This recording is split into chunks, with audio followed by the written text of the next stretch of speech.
नमस्कार दोस्तों, स्वागत है आपका आज के मुख्य समाचारों में। दोस्तों यहाँ पर आपको देखने को मिलेंगी देश दुनिया से जुड़ी तमाम बड़ी खबरें मुख्य समाचार ब्रेकिंग न्यूज अपडेट्स के रूप में। तो चलिए दोस्तों जान लेते हैं आज की पहली बड़ी खबर। श्रीलंका में चुना जाएगा 20 जुलाई तक नया राष्ट्रपति, भारत ने दिया हर मदद का भरोसा। जी हां दोस्तों, नए राष्ट्रपति का चुनाव कराने के लिए श्रीलंकाई संसद की बैठक से पहले कोलंबो में भारतीय उच्चायुक्त गोपाल बागले ने शनिवार को स्पीकर महिंदा यापा अभयवर्धन से मुलाकात की और कहा कि भारत श्रीलंका में लोकतंत्र, स्थिरता और आर्थिक सुधार का समर्थन करना जारी रखेगा। राष्ट्रपति गोटाबाया राजपक्षे के देश से पलायन और बाद में इस्तीफा देने और प्रधानमंत्री रानिल विक्रमसिंघे के कार्यवाहक राष्ट्रपति के रूप में शपथ ग्रहण के बाद यह श्रीलंकाई संसद के स्पीकर के साथ भारतीय दूत का पहला सार्वजनिक रूप से घोषित संपर्क था। दोस्तों इंडियन एक्सप्रेस की एक खबर के मुताबिक एक ट्विटर पोस्ट में श्रीलंका में भारतीय उच्चायुक्त ने कहा कि उच्चायुक्त ने आज सुबह माननीय स्पीकर से मुलाकात की, विशेष रूप से इस महत्वपूर्ण मोड़ पर लोकतंत्र और संवैधानिक ढांचे को बनाए रखने में संसद की भूमिका की सराहना की। भारत श्रीलंका में लोकतंत्र, स्थिरता और आर्थिक सुधार का समर्थन करता रहेगा। श्रीलंका के संविधान के तहत लोकतांत्रिक प्रक्रिया के लिए भारत से समर्थन का यह भरोसा महत्व रखता है, क्योंकि प्रदर्शनकारी अभी भी विक्रमसिंघे सहित पूरे मंत्रिमंडल और वरिष्ठ अधिकारियों के इस्तीफे की मांग कर रहे हैं। इसके बाद दोस्तों अगली बड़ी खबर, उद्धव ठाकरे और एकनाथ शिंदे बुधवार को सुप्रीम कोर्ट में होंगे आमने सामने, सीजेआई करेंगे मामले की सुनवाई। जी हां दोस्तों, देश के मुख्य न्यायाधीश एन.वी. रमन्ना की अध्यक्षता वाली सुप्रीम कोर्ट की एक बेंच बुधवार को शिवसेना के बागी विधायकों को अयोग्य ठहराने की मांग वाली याचिका पर महाराष्ट्र के मुख्यमंत्री एकनाथ शिंदे और शिवसेना प्रमुख उद्धव ठाकरे के बीच विवाद से संबंधित मामले की सुनवाई करेगी। शिवसेना सांसद संजय राउत ने महाराष्ट्र में तब तक राष्ट्रपति शासन लगाने की मांग की है जब तक कि सुप्रीम कोर्ट की संविधान पीठ अपना फैसला नहीं दे देती। दोस्तों उद्धव ठाकरे के नेतृत्व वाली महाविकास अघाड़ी सरकार के पतन के बाद एकनाथ शिंदे ने 30 जून को महाराष्ट्र के मुख्यमंत्री और भाजपा नेता देवेंद्र फडणवीस ने मुख्यमंत्री पद की शपथ ली थी। दोस्तों सुप्रीम कोर्ट ने पिछले सोमवार को महाराष्ट्र विधानसभा अध्यक्ष से शिवसेना के विधायकों को अयोग्य ठहराने को लेकर कोई फैसला नहीं करने को कहा था। इसके बाद दोस्तों अगली बड़ी खबर, मंकी पॉक्स के ज्यादातर केस समलैंगिकों में मिले, WHO करेगा मीटिंग। जी हां दोस्तों, विश्व स्वास्थ्य संगठन ने गुरुवार को कहा है कि वह 21 जुलाई को अपनी विशेषज्ञ मंकी पॉक्स समिति की बैठक करेगा। बैठक में यह भी तय होगा कि क्या मंकी पॉक्स का प्रकोप वैश्विक आपातकाल की श्रेणी में आता है या नहीं। दोस्तों आपकी जानकारी के लिए बता दें, मई की शुरुआत से पश्चिम और मध्य अफ्रीकी देशों के बाहर मंकी पॉक्स के संक्रमण में वृद्धि दर्ज की गई है, जहां यह बीमारी बार बार सामने आती रहती है। मंकी पॉक्स पर WHO की आपातकालीन समिति की यह दूसरी बैठक होगी, जिसमें 63 देशों में अब तक आए 9,200 मामलों की जानकारी दी जाएगी। दोस्तों इससे पहले 23 जून को हुई मीटिंग में WHO द्वारा इस बात पर चर्चा की गई थी कि क्या यह बीमारी public health emergency of international concern PHEIC की श्रेणी में आती है या नहीं। हालांकि अधिकतर देशों ने WHO के प्रमुख टेड्रोस एडनोम घेब्रेयेसस को सलाह दी थी कि अभी स्थिति इतनी भी बेकाबू नहीं हुई है, लेकिन अब बढ़ते हुए मामलों के बीच एक बार फिर WHO उच्च स्तरीय मीटिंग बुलाने जा रहा है। इसके बाद दोस्तों अगली बड़ी खबर, सीमा पर कई मोर्चों से युद्ध का खतरा, मुकाबले के लिए एयरफोर्स को और मजबूत करने की है जरूरत, वायुसेना प्रमुख ने कहा। जी हां दोस्तों, भारतीय वायुसेना प्रमुख VR चौधरी ने एयरफोर्स को और मजबूत करने की जरूरत बताई है। उन्होंने कहा है कि कई मोर्चों पर खतरा हमेशा बना रहता है, इसलिए इस एक समय में 2 मोर्चों को संभालने के लिए भारतीय वायुसेना की क्षमता को विभिन्न प्लेटफॉर्मों पर मजबूत करना होगा। VR चौधरी ने कहा कि विमान के मुद्दे पर हम अब से कुछ साल बाद एडवांस मीडियम कॉम्बैक्ट एयरक्राफ्ट हल्के लड़ाकू विमान से आगे देख रहे हैं। वहीं 114 मल्टी रोल फाइटर एयरक्राफ्ट के मामले में भी अच्छी प्रगति देखने को मिल रही है। दोस्तों इससे पहले भी air chief marshal VR Chaudhary ने कहा था कि भारत को अस्थिर पश्चिम और उत्तरी सीमा पर मौजूद स्थिति को 2 मोर्चों के तौर पर देखना चाहिए। इसके बाद दोस्तों अगली बड़ी खबर, जम्मू कश्मीर के पुलवामा में आतंकवादियों का हमला, CRPF का एक अधिकारी हुआ घायल। जी हां दोस्तों, जम्मू कश्मीर के पुलवामा जिले में एक बार फिर रविवार को एक आतंकवादी हमले में केंद्रीय रिजर्व पुलिस बल CRPF का एक अधिकारी घायल हो गया। यह जानकारी एक अधिकारी ने दी है। दोस्तों अधिकारी के अनुसार दोपहर करीब 2:20 पर आतंकवादियों ने दक्षिण कश्मीर के गंगू इलाके में पुलिस और CRPF की एक संयुक्त नाका पार्टी पर गोलीबारी कर दी। अधिकारी ने कहा कि हमले में केंद्रीय रिजर्व पुलिस बल के सहायक उप निरीक्षक विनोद कुमार घायल हो गए और उन्हें पुलवामा के एक अस्पताल में भर्ती कराया गया है। सूत्रों ने बताया है कि मंगूचक बेल्ट में अंतरराष्ट्रीय सीमा से लगे इलाकों में तलाश अभियान शुरू कर दिया गया है। लोगों ने शनिवार की रात ड्रोन जैसी चमकीली वस्तु उड़ते हुए देखी थी, जिससे इलाके में दहशत फैल गई। इसके बाद दोस्तों अगली बड़ी खबर, पंजाब में ट्रैफिक के अनोखे नियम, शराब पीकर चलाई गाड़ी तो जुर्माने के साथ स्कूल में देना होगा लेक्चर। जी हां दोस्तों, पंजाब में परिवहन विभाग की ओर से नए यातायात नियमों को लेकर नोटिफिकेशन जारी किया गया है। इसमें यातायात नियमों को तोड़ने पर अनोखी सजा तय की गई है। यातायात नियमों के उल्लंघन पर अब से न केवल लोगों को मोटा जुर्माना देना पड़ेगा, बल्कि ब्लड डोनेट करने से लेकर नजदीकी स्कूल में 9वीं से लेकर 12वीं कक्षा तक के कम से कम 20 छात्रों को 2 घंटे तक पढ़ाना भी होगा। दोस्तों, इस दौरान छात्रों को यातायात के नियम सिखाने होंगे। नए नियमों के तहत ओवर स्पीड में गाड़ी चलाने पर पहली बार में 1000 रुपए का चालान होगा। साथ ही 3 महीने के लिए ड्राइविंग लाइसेंस भी रद्द कर दिया जाएगा, जबकि दूसरी बार यही गलती दोहराने पर जुर्माना दुगना हो जाएगा। इतना ही नहीं, नियमों को तोड़ने वाले को इस दौरान रिफ्रेश कोर्स से भी गुजरना पड़ेगा और नजदीकी स्कूल में छात्रों को 2 घंटे तक लेक्चर भी देना होगा। इसके अलावा दोस्तों, नियम तोड़ने पर एक विकल्प सामुदायिक सेवा के तहत नजदीकी अस्पताल का भी होगा, जहां लगभग 2 घंटे तक डॉक्टर या इंचार्ज के द्वारा बताए गए कामों को करना होगा।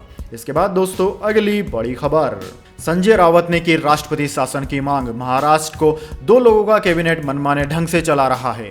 जी हां दोस्तों, शिवसेना सांसद संजय रावत ने मांग उठाई है कि पार्टी के बागी विधायकों को अयोग्य ठहराने का अनुरोध करने वाली याचिका पर जब तक उच्चतम न्यायालय की संविधान पीठ का फैसला नहीं आ जाता, तब तक महाराष्ट्र में राष्ट्रपति शासन लगा देना चाहिए। रावत ने एकनाथ शिंदे की सरकार के नए मंत्रिमंडल के गठन में हो रही देरी की भी आलोचना की। उन्होंने ट्वीट किया कि बारबाडोस की जनसंख्या 2.5 लाख है और वहां के मंत्रिमंडल में 27 सदस्य हैं। महाराष्ट्र की 12 करोड़ आबादी को 2 लोगों का मंत्रिमंडल मनमाने ढंग से चला रहा है।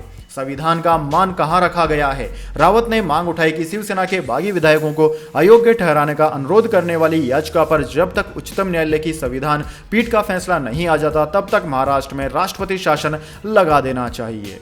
इसके बाद दोस्तों अगली बड़ी खबर, सुप्रीम कोर्ट से इमरान खान को झटका, सत्ता परिवर्तन के साजिश संबंधी दावों को कोर्ट ने कर दिया खारिज। जी हां दोस्तों, पाकिस्तान के सुप्रीम कोर्ट ने सत्ता परिवर्तन की साजिश के पूर्व प्रधानमंत्री इमरान खान के दावों को खारिज कर दिया। इमरान खान को 10 अप्रैल को अविश्वास प्रस्ताव के माध्यम से हटा दिया गया था, लेकिन उन्होंने संसद के फैसले को स्वीकार करने से इनकार कर दिया था। खान ने अमेरिका पर स्थानीय सहयोगियों की मदद से उनकी सरकार को बदलने का आरोप भी लगाया था। अब दोस्तों, शीर्ष अदालत ने 3 अप्रैल को तत्कालीन डिप्टी स्पीकर काशिश सूरी द्वारा अविश्वास प्रस्ताव को खारिज करने से संबंधित एक मामले में बृहस्पतिवार को एक विस्तृत फैसले में लिखा कि उसे सत्ता परिवर्तन के दावों के समर्थन में सबूत नहीं मिले। इसके बाद दोस्तों अगली बड़ी खबर, एमपी के सिगरौली में आम आदमी पार्टी ने बीजेपी से छीनी सीट, प्रदेश में पार्टी का पहला मेयर बना। जी हां दोस्तों, मध्य प्रदेश के सिंगरौली में नगर निकाय चुनाव के चौंकाने वाले नतीजे सामने आए हैं। यहां मेयर चुनाव में आम आदमी पार्टी ने अप्रत्याशित जीत हासिल की है। आम आदमी पार्टी की रानी अग्रवाल ने बीजेपी के चंद्र प्रताप विश्वकर्मा को 9352 वोटों से चुनाव हरा दिया।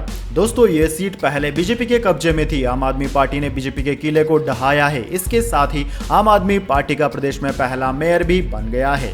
सिंगरौली की नवनिर्वाचित मेयर रानी अग्रवाल मारवाड़ी परिवार से ताल्लुक रखती है। इनका लंबे समय से समाज सेवा और राजनीति से जुड़ाव रहा है। इसके बाद दोस्तों अगली बड़ी खबर, आज से सताएगी महंगाई, दूध के प्रोडक्ट और आटे पर 18 जुलाई से 5% जीएसटी, होटल रूम के लिए चुकाने होंगे ज्यादा रुपए। जी हां दोस्तों, आज यानी कि 18 जुलाई से जरूरत की कई चीजें महंगी हो गई हैं। पिछले महीने हुई बैठक में जीएसटी काउंसिल ने जीएसटी रेट बढ़ाने का फैसला किया था। जीएसटी की नई दरें दही, लस्सी, चावल, आटा समेत कई जरूरी चीजों को महंगा कर रही हैं। वित्त मंत्री निर्मला सीतारमण की अध्यक्षता में हुई जीएसटी काउंसिल की बैठक में दूध के प्रोडक्ट को पहली बार जीएसटी के दायरे में शामिल करने का फैसला किया गया था। जीएसटी काउंसिल की बैठक में ट्रेटा पैक वाले दही, लस्सी और बटर मिल्क पर 5% जीएसटी लगाने का फैसला किया गया। इतना ही नहीं, अनब्रांडेड, प्री पैक्ड और प्री लेबल आटा और दाल पर भी 5% जीएसटी लगेगा। ब्लेड, पेपर, कैंची, पेंसिल, शार्पनर, चम्मच, कांटे वाले चम्मच, स्कीमर्स और केक सर्विस आदि पर सरकार ने जीएसटी को बढ़ा दिया है। अब इन पर 18% की दर से जीएसटी वसूला जाएगा। इतना ही नहीं, एलईडी लाइट्स और एलईडी लैंप्स पर भी जीएसटी 12% से बढ़ाकर 18% कर दिया गया है। वहीं दोस्तों, हॉस्पिटल द्वारा 5000 रुपए प्रतिदिन से अधिक का रूम उपलब्ध कराया जाता है तो उस पर 5% की दर से जीएसटी देना होगा। इसमें आईसीयू, आईसीसीयू, एनआईसीयू के रूम पर छूट छूट लागू रहेगी। इसके अलावा दोस्तों वर्तमान में 1000 रुपए से कम के होटल रूम पर जीएसटी नहीं लगता था, लेकिन अब ऐसे कमरे पर भी 12% की दर से जीएसटी लगेगा। इसके अलावा दोस्तों अरुणाचल प्रदेश, आसाम, मणिपुर, मेघालय, मिजोरम, सिक्किम, त्रिपुरा, बागडोगरा से उड़ने वाली फ्लाइट्स जो अब तक कर मुक्त थी, उनमें अब केवल इकोनॉमी क्लास पर ही जीएसटी से छूट प्राप्त होगी और बाकी बिजनेस क्लास में सफर करने पर 18% जीएसटी लगेगा। इसके बाद दोस्तों अगली बड़ी खबर, जिसका डर था हुआ वही, श्रीलंका से छीनकर इस देश को मिलने जा रही है एशिया कप की मेजबानी। जी हां दोस्तों, एशिया कप 2022 को श्रीलंका से बाहर शिफ्ट करने की योजना बनाई जा रही है। ESPN क्रिक इन्फो की एक रिपोर्ट में कहा गया है कि टूर्नामेंट के यूएई में हस्तांतरित होने की संभावना के बावजूद Sri Lanka cricket academy 2022 Asia cup का आधिकारिक मेजबान बना रहेगा। रिपोर्ट में कहा गया है कि इस सप्ताह एशियाई क्रिकेट परिषद की बैठक में एक निर्णय लिया गया था। श्रीलंका ईंधन की भारी कमी से जूझ रहा है। इस साल अप्रैल के बाद से श्रीलंका बिजली कटौती, ईंधन की बढ़ती कीमतों, भोजन और दवाओं जैसी बुनियादी आवश्यक चीजों की भारी कमी के कारण आर्थिक और सामाजिक संकट में रहा है, जिसके कारण राष्ट्रपति गोटाबाया राजपक्षे को इस्तीफा देने के लिए मजबूर होना पड़ा।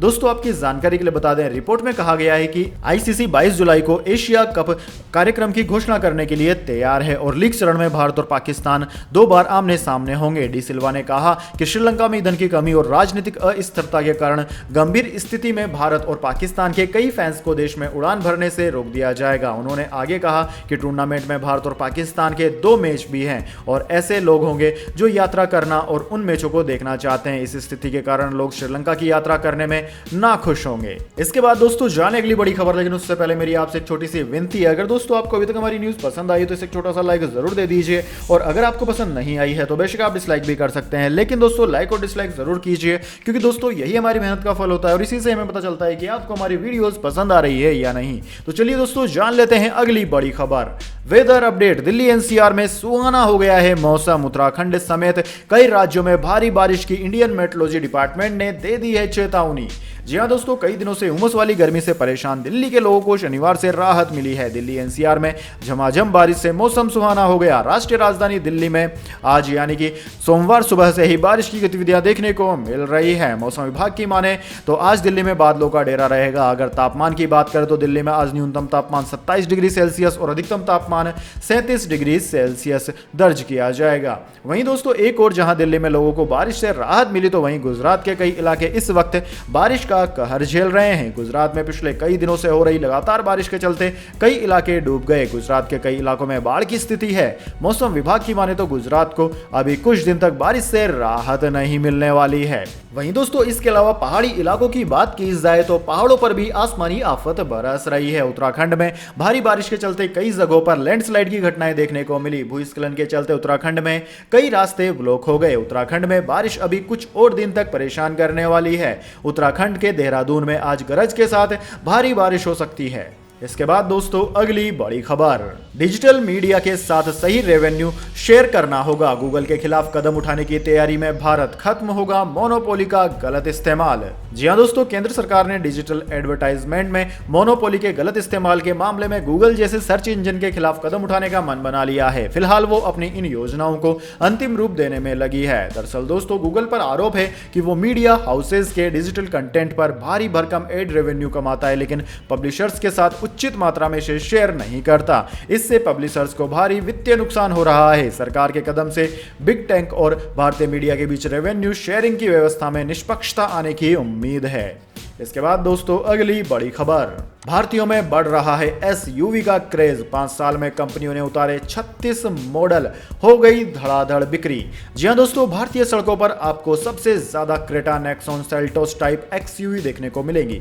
यह बदलते ऑटो इंडस्ट्री का भी संकेत है, यानी कि गाड़ियों को लेकर लोगों की पसंद अब बदल रही है। एसयूवी के प्रति भारतीयों का प्रेम लगातार बढ़ रहा है। वाहन विनिर्माता इस प्यार को और गहरा करने की कोशिश कर रहे हैं। शायद यही वजह है कि बीते 5 साल में 36 एसयूवी मॉडल भारतीय बाजार में उतारे गए। दोस्तों आपकी जानकारी के लिए बता दें, एसयूवी का क्रेज इतना ज्यादा है कि कुछ सबसे ज्यादा लोकप्रिय मॉडल पाने के लिए लोगों को 2 साल तक का इंतजार करना पड़ रहा है, बल्कि इसके बाद भी ऑर्डर मिलते जा रहे हैं। कार खरीदार वाहनों पर ज्यादा खर्च करने को तैयार हैं और वाहन के टॉप मॉडल को प्राथमिकता दे रहे हैं, जिनमें सनरूफ और इससे संबंधित खूबियां हैं। इसके बाद दोस्तों अगली बड़ी खबर, श्रीलंका संकट में हस्तक्षेप के आग्रह के बीच केंद्र सरकार ने 19 जुलाई को बुलाई सर्वदलीय बैठक। जी हां दोस्तों, केंद्र सरकार ने श्रीलंका संकट पर मंगलवार को सर्वदलीय बैठक बुलाई है, जिसमें केंद्रीय मंत्री निर्मला सीतारमण और एस जयशंकर वहां की स्थिति के बारे में जानकारी देंगे। संसदीय कार्य मंत्री प्रहलाद जोशी ने यह जानकारी दी। दोस्तों, संसद के मानसून सत्र से पहले रविवार को बुलाई गई सर्वदलीय बैठक के दौरान तमिलनाडु के दलों द्रमुद्रक और अन्ना मुद्रक ने भारत के पड़ोसी देशों के मामले हस्तक्षेप करने की मांग की थी, जो एक अभूतपूर्व आर्थिक संकट का सामना कर रहा है। दोस्तों, रविवार की बैठक के दौरान द्रमुद्रक और अन्ना मुद्रक दोनों ने श्रीलंका और खासकर उस देश में तमिल आबादी की स्थिति से संबंधित मुद्दे को उठाया था। बैठक के बाद द्रमुद्रक नेता एम थम्बीदुरई ने संवाददाताओं से कहा कि भारत को श्रीलंका संकट के समाधान के लिए हस्तक्षेप करना चाहिए। इसी को लेकर मंगलवार को एक मीटिंग आयोजित की जाएगी, जिसमें सभी दलों को इन्विटेशन भेजा गया है। वैसे दोस्तों, पड़ोसी की मदद के लिए आयोजित की जाने वाली इस मीटिंग के बारे में आपके क्या विचार है, कमेंट बॉक्स में जरूर बताएं।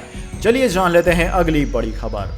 इस्लाम को अपने हिसाब से ढालना चाहते हैं जिनपिंग, कहा चीनी समाज जैसा हो धर्म।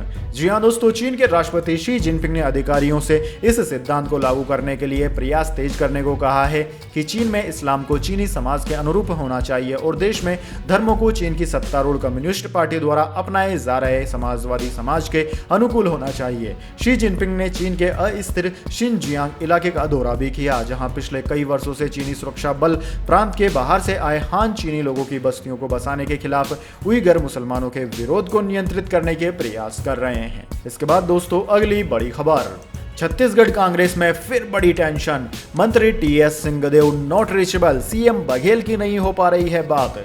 जी हां दोस्तों, छत्तीसगढ़ीय कैबिनेट मंत्री टीएस सिंहदेव ने बीते शनिवार को पंचायत एवं ग्रामीण विकास विभाग से इस्तीफा दे दिया था। सिंहदेव ने मुख्यमंत्री भूपेश बघेल को 4 पन्नों की चिट्ठी लिखकर विभाग में हस्तक्षेप का आरोप लगाया था।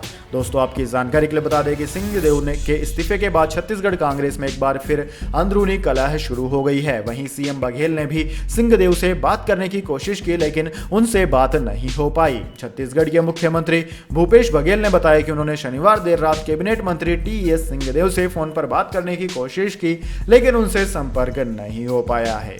इसके बाद दोस्तों अगली बड़ी खबर, मार्गरेट आल्वा होंगी विपक्ष की उपराष्ट्रपति पद की उम्मीदवार, शरद पवार ने किया ऐलान। जी हां दोस्तों, उपराष्ट्रपति चुनाव के लिए विपक्ष की ओर से उम्मीदवार का ऐलान कर दिया गया है। विपक्षी दलों ने मार्गरेट एल्वा को उपराष्ट्रपति पद का प्रत्याशी चुना है। एनसीपी अध्यक्ष शरद पवार ने मार्गरेटा एल्वा के नाम का ऐलान किया। मार्गरेटा एल्वा गोवा की राज्यपाल रह चुकी है, वो कर्नाटक की रहने वाली है। दोस्तों, मार्गरेटा एल्वा का जन्म 14 अप्रैल को 1942 को कर्नाटक के बेंगलोर में हुआ। उन्होंने अपनी पढ़ाई कर्नाटक में ही पूरी की। इसके बाद मार्गरेट कांग्रेस से जुड़ी और कांग्रेस ने उन्हें राज्यसभा भेज दिया। वह अलग अलग मंत्रालयों की समितियों में भी शामिल रही। कांग्रेस ने उन्हें 1975 में पार्टी का महासचिव भी बनाया था। दोस्तों, आल्वा कुल 4 बार राज्यसभा भेजी गई।